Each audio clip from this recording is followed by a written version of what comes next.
एक कवी असं म्हणतो की गरिबी सरी त्या संसारात होती, रमाची भीमाला तरी साथ होती. भीमराव होते दिव्याच्या समान अन त्या दिव्याची रमा वात होती. 1961 ला हुंडा प्रतिबंधक कायदा झाला. जर हुंडा आमच्याकडून घेतला जात असेल लग्नाच्या वेळेला तर या विरुद्ध आम्ही आवाज उठवू शकतो.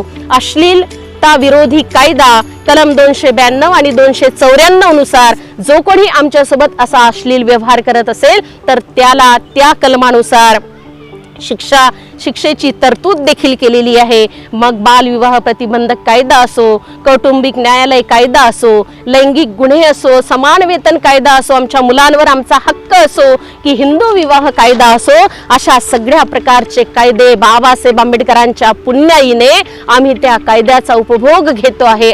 कुठे चाललोय आम्ही?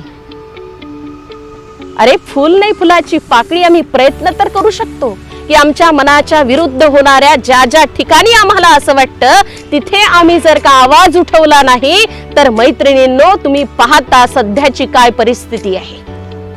आपण पाहतो महिलांवरचे अन्याय अत्याचार अजूनही थांबले नाही.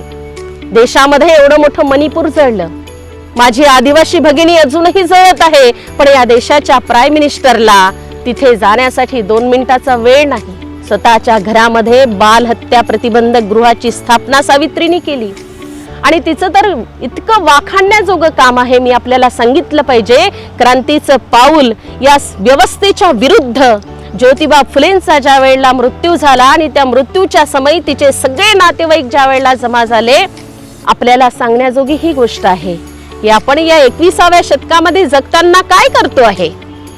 ते शतक 1800चं, आता हे 21वं विज्ञानाचं युग आपण म्हणतो. या विज्ञानाच्या युगामध्ये सुद्धा अज्ञान, अंधश्रद्धा, कर्मकांड हे घेऊनच आम्ही जगतो आहे. मग आम्ही म्हणतोय सावित्रीच्या लेकी. मग या सावित्रीच्या लेकी कशा असल्या पाहिजे? विषय आपल्याला ऋण फेडता येईल का? जातीयतेचा महापूर आलेला, वर्ण व्यवस्था इथे या सगळ्या माणसांना अनेक जाती धर्माच्या बंधनामध्ये जकडून ठेवलं, अकडून ठेवलेलं, बांधून ठेवलेलं. कसं निघणार याच्यामधून? तर बाबासाहेब आंबेडकरांनी देशाचं संविधान लिहून या बहुजन समाजाच्या, सर्वजन समाजाच्या लोकांना मुक्त केलं, बंध मुक्त केलं आणि एक स्वातंत्र्याचा श्वास घ्यायला लावला. स्वातंत्र्य, समता, बंधुता, न्याय या मूलभूत त्रयींनी या समस्त समाजाला एकत्र आणलं आणि सगळेजण सन्मानाने जगायला लागले.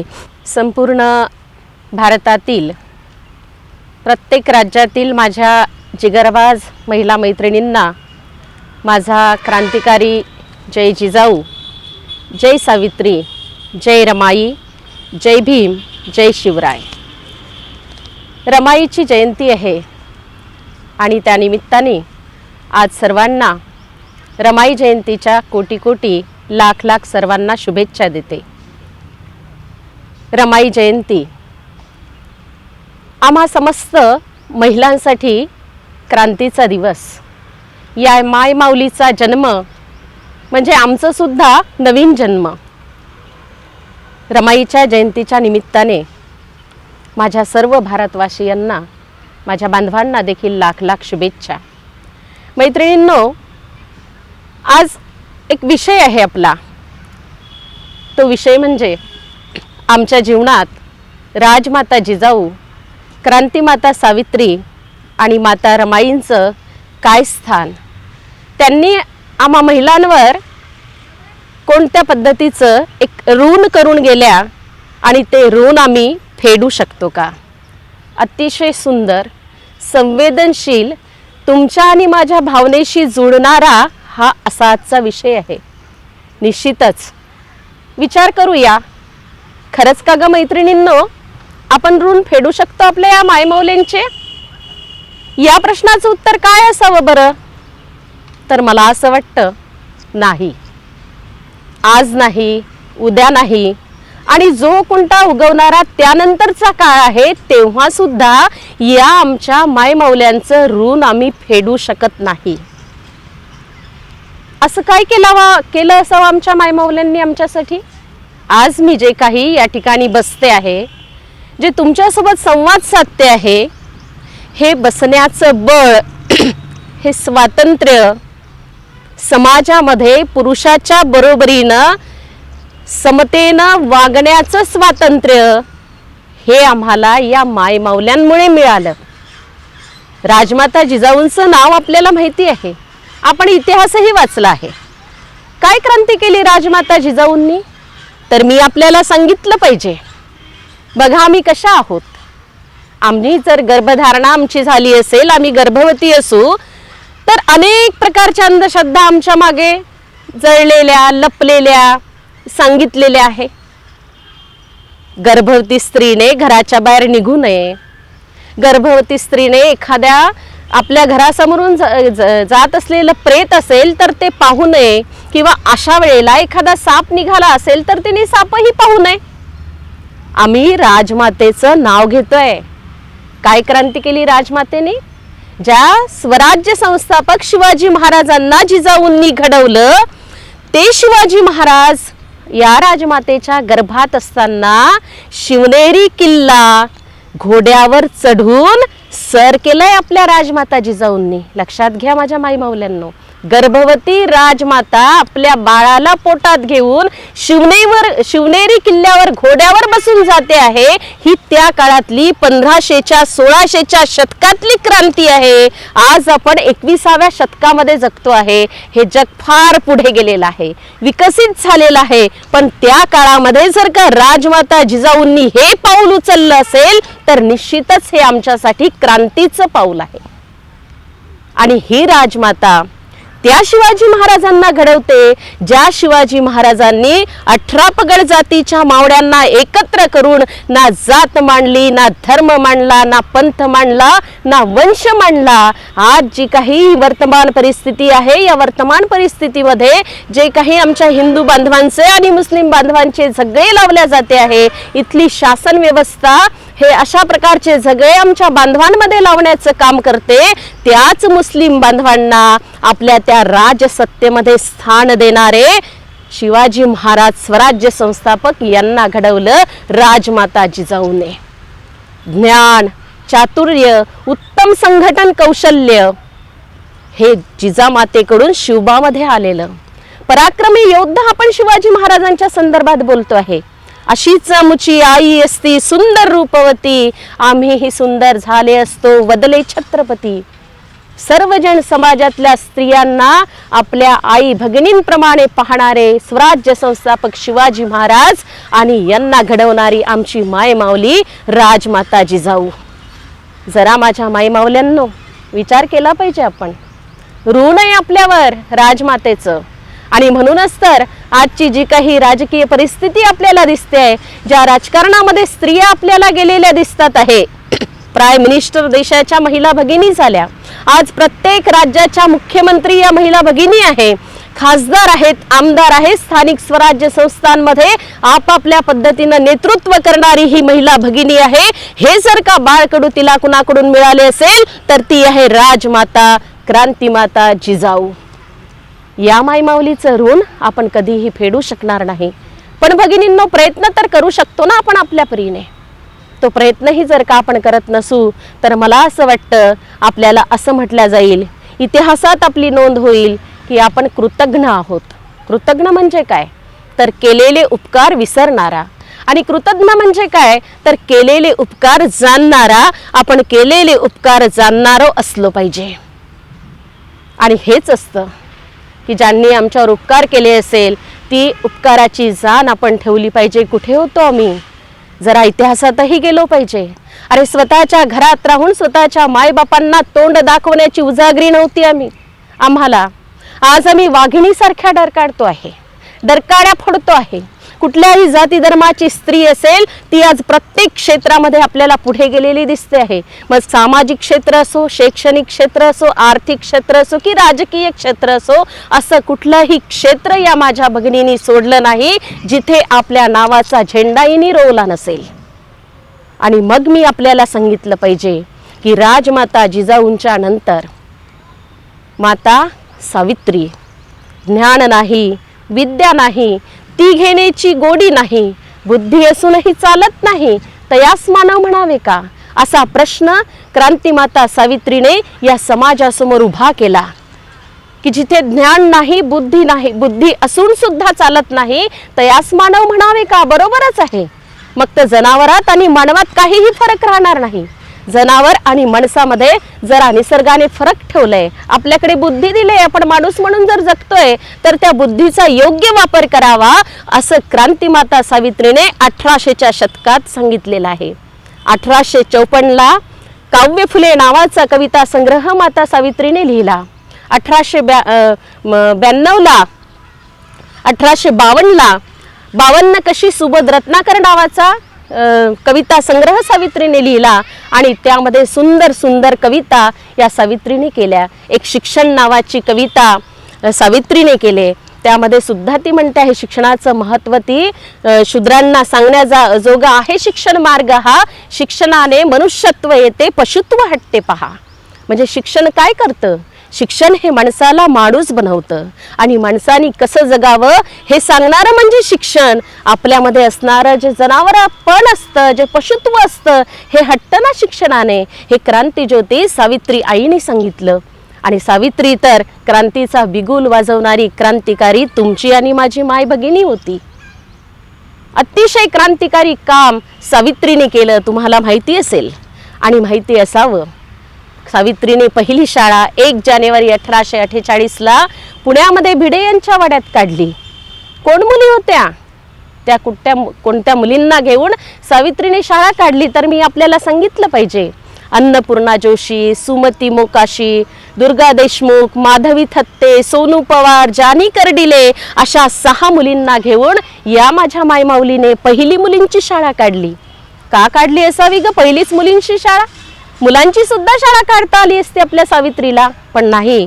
फार दूरदृष्टी ठेवणारं हे दाम्पत्य राष्ट्रपिता ज्योतिबा फुले आणि क्रांतिमाता सावित्रीबाई फुले यांनी विचार केला, जर का सर्वप्रथम पहिली एक मुलगी शिकली तर ते एका वेळेला 2 घरांना प्रकाशित करेल.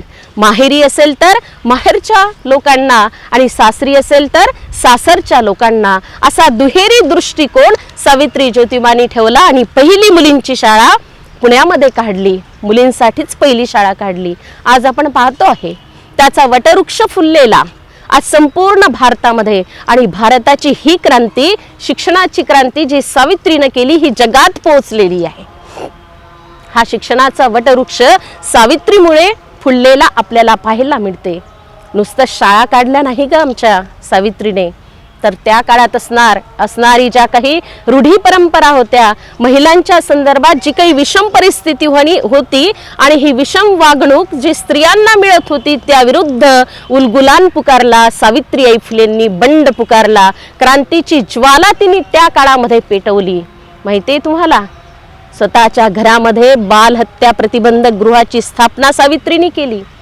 आणि तिचं तर इतकं वाखाणण्याजोगं काम आहे, मी आपल्याला सांगितलं पाहिजे. क्रांतीचं पाऊल या व्यवस्थेच्या विरुद्ध ज्योतिबा फुलेंचा ज्या वेळेला मृत्यू झाला आणि त्या मृत्यूच्या समयी तिचे सगळे नातेवाईक ज्या वेळेला जमा झाले, आपल्याला सांगण्याजोगी ही गोष्ट आहे की आपण या 21व्या शतकामध्ये जगताना काय करतो आहे. ते शतक 1800चं, आता हे 21वं विज्ञानाचं युग आपण म्हणतो. या विज्ञानाच्या युगामध्ये सुद्धा अज्ञान, अंधश्रद्धा, कर्मकांड हे घेऊनच आम्ही जगतो आहे. मग आम्ही म्हणतोय सावित्रीच्या लेकी. मग या सावित्रीच्या लेकी कशा असल्या पाहिजे? विषय आपल्याला ऋण फेडता येईल का? प्रयत्न तर निश्चितच करता येईल. का करू नये मैत्रिणींनो प्रयत्न? जर हे सोन्याचे दिवस या क्रांतिज्योती सावित्रीमुळे जर आम्हाला पाहायला मिळाले असेल तर निश्चितच तिचे हे ऋण आमच्यावर आहे आणि हा ऋण फेडण्याचा इवलासा प्रयत्न तर आम्ही करू शकतो. ज्या वेळेला ज्योतिबाचा मृत्यू झाला आणि ज्योतिबाच्या मृत्यू समयी त्या ठिकाणी जो जनसमुदाय जमला, त्या जनसमुदाय जेव्हा ज्योतिबा फुलेंच्या तिरडीच्या समोर जे आकट ठेवलेलं, हे आकट कोणी उचलावं असा प्रश्न ज्या वेळेला निर्माण झाला, तेव्हा सावित्री आपल्या मुलाला सांगते, यशवंताला, तुम्हाला माहिती आहे या सावित्रीची कथा, पोटचं मूल नव्हतं सावित्रीला, म्हणून काही तिने देवाधर्माजवळ जाऊन नवस केले. स्वतःच काव्य फुले 1854 लिहिलेल्या काव्यसंग्रहात ती म्हणते की नवसे कन्या पुत्र होती मग का करणे लागे पती. नवसानं जर लेकरं झाले असते तर बायकांना नवरे करण्याची काय गरज होती. हा विज्ञानवादी दृष्टिकोन, क्रांतिकारी विचार त्या काळात सावित्रीने सांगितला. पोटचं मूल नव्हतं म्हणून कुठल्याही देवाधर्माजवळ ती नवस करत बसली नाही, तर काशीबाई नावाच्या ब्राह्मण विधवेचं मूल तिने दत्तक घेतलं, त्याचं नाव यशवंत ठेवलं, त्याला डॉक्टर बनवलं. तो यशवंता ज्या वेळेला ते आकट उचलायला जातं त्यावेळेला तिचे जे सगळे नातेवाईक असते ज्योतिबा फुल्यांचे आणि सावित्रीचे, ते सगळे त्याला विरोध करतात.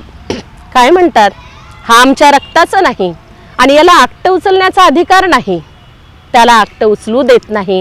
अशा वेळेला त्या शतकात सावित्री उठून उभी होते, आपल्या लुगड्याचा पदर खोसते आणि पुढे जाते. त्या पुढे येणाऱ्या त्या नातेवाईकांना सांगते की काय म्हणते तुम्ही, यशवंताला आकट उचलण्याचा अधिकार नाही. तुम्ही कधी ज्योतिबा जिवंत असताना ज्योतिबाच्या कामाची विचारपूस केली? कधी त्यांना साथ दिला नाही ना. तुम्ही तर प्रत्येक वेळेला विरोधच केला.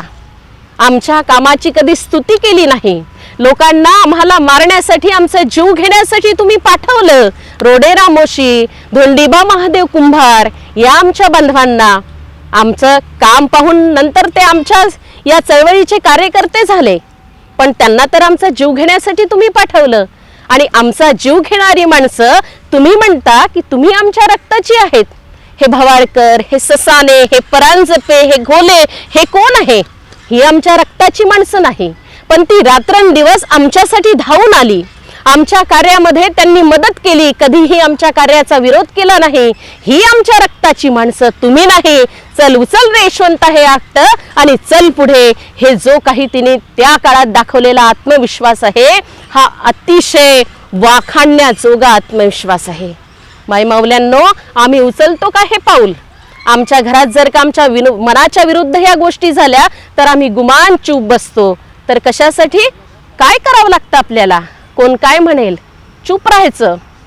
चूप राहण्यासाठी आपण शिक्षण घेतलं नाही, चूप राहण्यासाठी आमचा जन्म झाला नाही. क्रांतीज्योती सावित्रीने जी काही क्रांतीची ज्वाला या ठिकाणी जळीत ठेवलेली आहे आणि जो संघर्ष तिने केला, आमच्यासाठी तिने अंगावर चिखल झेललं, शेण झेललं, दगडगोट्यांचा मार सहन केला.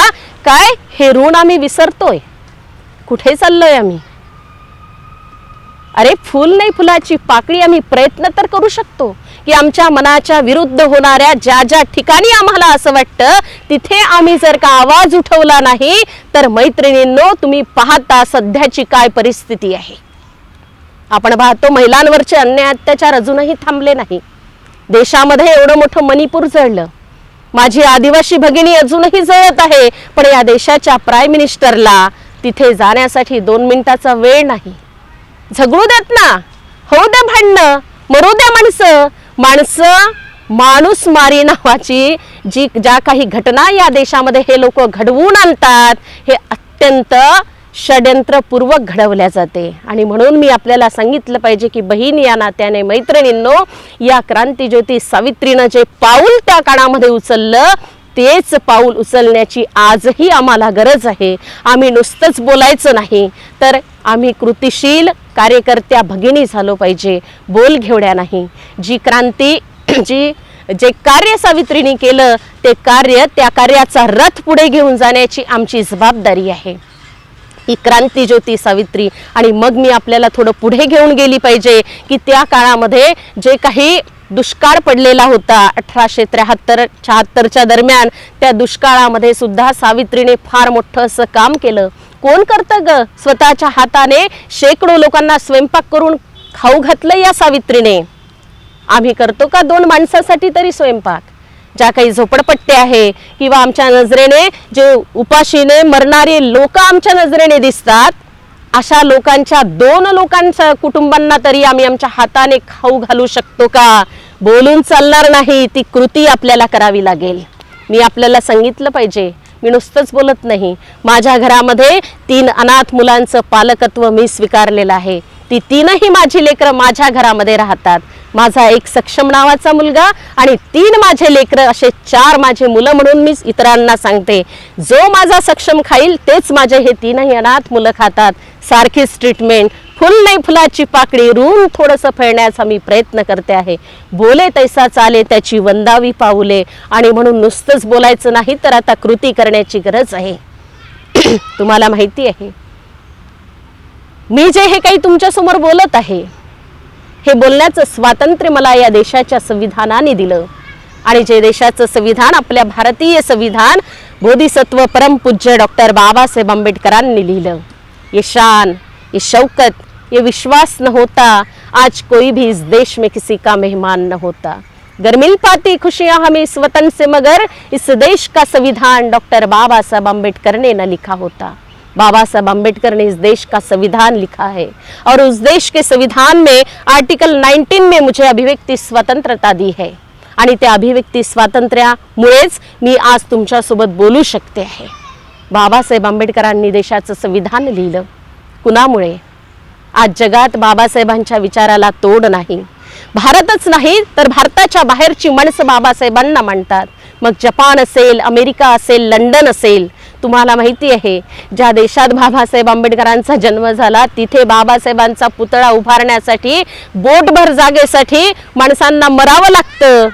कोण असेल तो अमेरिका नावाचा देश?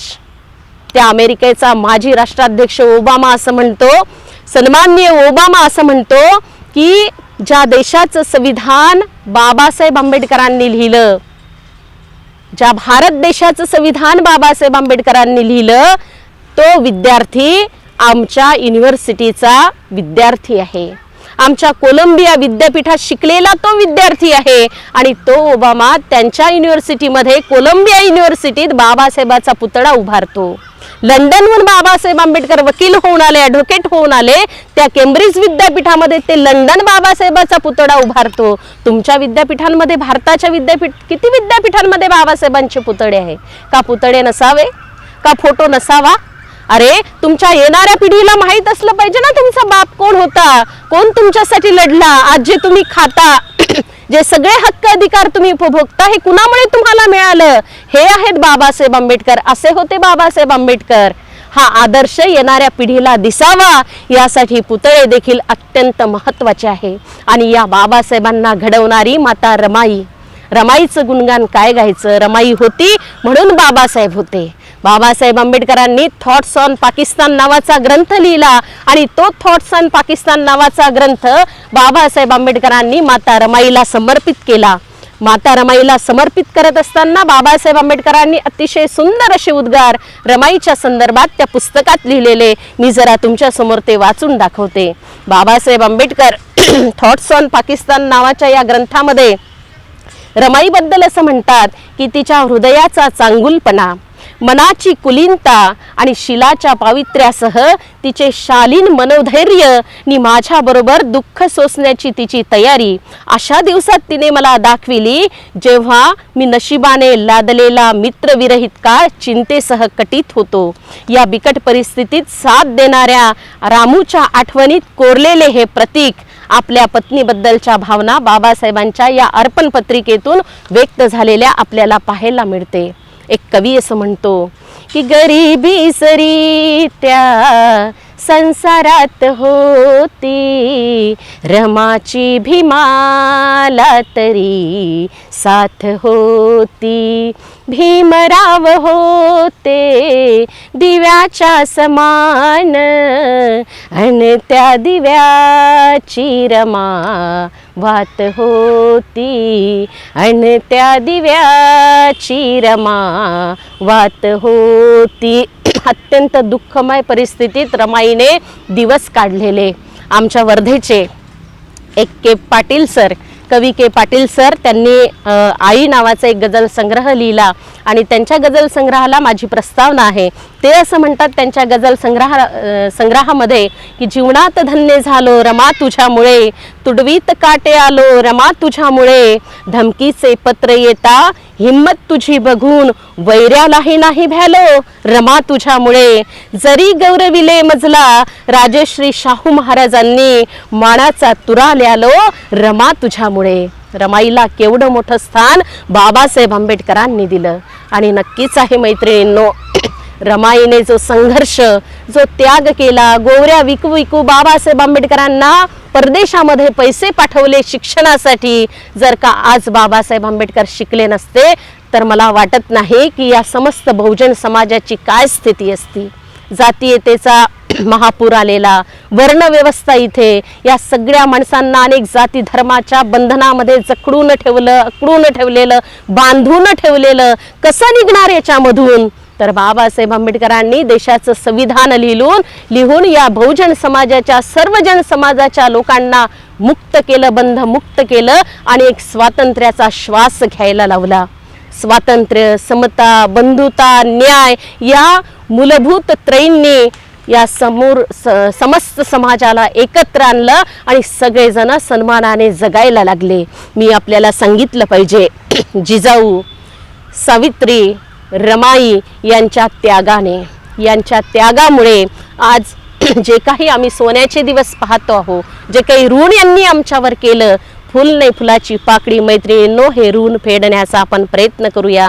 पूर्ण तर आमच्याच्यानं होणार नाही, पण काहीतरी आपण प्रयत्न केल्याशिवाय राहिलंही पाहिजे नाही। नाहीतर मी आधी सांगितल्याप्रमाणे की आपल्याला सुद्धा कृतज्ञ म्हणून गणल्या जातील। आपण कृतज्ञ नाही तर कृतज्ञ होऊया। आणि म्हणून मैत्रिणींनो, मी आपल्याला सांगितलं पाहिजे की या माय माऊल्यांच्या त्यागामुळे जर आमचे हे दिवस पाहायला मिळाले आणि रमाईच्या संघर्षाने बाबासाहेब आंबेडकर घडले, बाबासाहेबांनी देशाचं संविधान लिहिलं, आज आपण पाहतो एका जातीसाठी नाही तर सर्वजन समाजातल्या स्त्रिया जे काही हे स्वातंत्र्य उपभोगते आहे, शैक्षणिक संस्थांमध्ये ज्या काही प्रसूती रजा त्यांना मिळते आहे 6-6 महिन्याच्या, ही कुणाची पुण्याई आहे? ही फक्त बाबासाहेब आंबेडकरांची पुण्याई आहे। बाबासाहेब आंबेडकरांनी हिंदू कोड बिलाची निर्मिती केलेली, त्या काळामध्ये ते लागू झालं नाही, पण नंतरच्या काळामध्ये हेच हिंदू कोड बिल जसंच्या तसं लागू झालेलं आणि त्यानुसार स्त्रियांना कोणकोणत्या प्रकारच्या सुविधा मिळाल्या एक क्षणामध्ये मी तुमच्या समोर या ठिकाणी मांडणार आहे। आपण पाहतो आजही 21व्या शतकामध्ये ही व्यवस्था महिलांना छळताना आपल्याला दिसते आहे आणि हा छळ जर आमचा झाला असेल तर या विरुद्ध आवाज उठवण्याचं आमच्याकडे शस्त्र बाबासाहेब आंबेडकरांनी दिलं आणि ते शस्त्र म्हणजे 1961 ला हुंडा प्रतिबंधक कायदा झाला। जर हुंडा आमच्याकडून घेतला जात असेल लग्नाच्या वेळेला तर या विरुद्ध आम्ही आवाज उठवू शकतो। अश्लीलता विरोधी कायदा कलम 292 आणि 294 नुसार जो कोणी आमच्यासोबत असा अश्लील व्यवहार करत असेल तर त्याला त्या कलमानुसार शिक्षेची तरतूद देखील केलेली आहे। मग बालविवाह प्रतिबंधक कायदा असो, कौटुंबिक न्यायालय कायदा असो, लैंगिक गुन्हे असो, समान वेतन कायदा असो, आमच्या मुलांवर आमचा हक्क असो की हिंदू विवाह कायदा असो, अशा सगळ्या प्रकारचे कायदे बाबासाहेब आंबेडकरांच्या पुण्याईने आम्ही त्या कायद्याचा उपभोग घेतो आहे। आणि म्हणून मैत्रिणींनो, मी आपल्याला जाता जाता सांगितलं पाहिजे की राजमाता जिजाऊ असेल, माता सावित्री असेल आणि क्रांतिमाता रमाई असेल, या तीनही माई माऊल्यांचं ऋण आमच्यावर अपार असं आहे। हे ऋण तर आम्हाला फेडता येणार नाही, पण आम्ही फुल नाही फुलाची पाकळी प्रयत्न मात्र करू शकतो। आपल्यामध्ये असणाऱ्या कलागुणांची जोपासना आपण केली पाहिजे। बाल्याना बाली 10x10 ची खोली या विश्वात न राहता माझी देखील काही जबाबदारी आहे। ज्या सावित्रीने माझ्यासाठी एवढं मोठं कार्य केलं असेल आणि तिच्यामुळे रमाईमुळे जर मला हे दिवस पाहायला मिळाले असेल तर माझी देखील ही जबाबदारी आहे की मीही समाजामध्ये गेली पाहिजे। आज असंख्य अशा स्त्रिया आहेत ज्या तुमची वाट पाहते आहे। शहर सुधारलं म्हणून गाव सुधारलं असं नाही, गावामध्ये अजूनही विधवा स्त्री आहे, शेतकरी नामच्या स्त्री आहे, शेतकरी विधवा स्त्री आहे, यांचं दुःख आहे, कुमारी माता आहे, मातांचे प्रश्न आहे, असंख्य समस्यांना हा समाज भेडसावतो आहे। आपणही त्यांच्यापर्यंत जाऊन मला देखील एक माझी जबाबदारी या समाजामध्ये घेऊन जाता येतं का? फुल नाही फुलाची पाकळी मला यांच्यासाठी काम करता येतं का? जे काम सावित्री जिजाऊ रमाईनं केलं त्यातलं थोडं जर मला करता आलं तर मला असं वाटतं मैत्रिणींनो की खऱ्या अर्थानं आजच्या दिवशी रमाईची जयंती साजरी केल्यासारखं होईल। अन्यथा वर्षानुवर्ष असंच आम्ही जयंती पुण्यतिथी साजरी करत राहू आणि आहे तशीच परिस्थिती राहील, बदल काहीच होणार नाही। आपण ज्यांचं घेतलं त्याला जागूया, जरा उपकाराची जाणीव ठेवूया। बस आजच्या दिवशी इतकंच बोलते। परत एकदा रमाई जयंतीच्या तुम्हा सर्वांना हार्दिक हार्दिक शुभेच्छा देते आणि याच ठिकाणी थांबते। जय जिजाऊ, जय सावित्री, जय रमाई, जय भीम, जय शिवराय।